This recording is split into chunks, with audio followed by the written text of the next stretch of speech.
Hi friends, आज video रे सरल सुध कषार समय बाहर करवा कौन रही प्रश्न देख।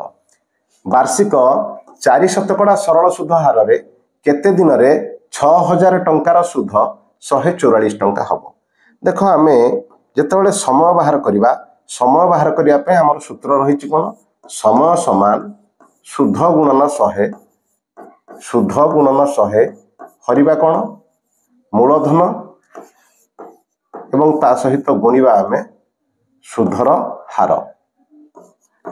वर्तमान आम कौन करवा देख कौन दि जाइए आमर दि जाइए सुध हूँ 144 टंका तेणु 144 ता सहित आम गुणिबा केते 100 बुझेगा ना नहीं हरिबा केते 6000 टंका ये है मूलधन तेणु ये लिखिली 6000 टंका एवं ता सहित गुणिबी कौन सुधर हार 4 शतकड़ा। वर्तमान 2टा शून्य अच्छी 2टा शून्य ये आम काटिदेले बुझेगा ना नहीं। वर्तमान 4 रे काटिदेले ये के 4 3 12 आ रहा 424।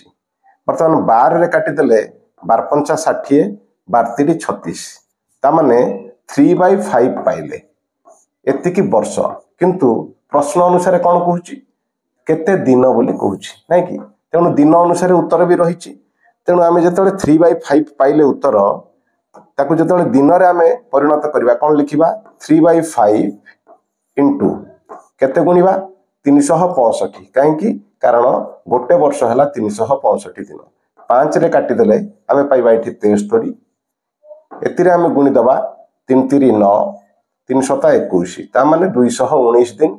ऑप्शन सी हूँ तार सठिक उत्तर। जदि प्रश्नटी भल लगिला एवं समाधान टी बुझीला तेज निश्चित भाव में लाइक करवा कमेंट्स करवा एवं सांग मान सहित शेयर भी करवा। Thanks for watching.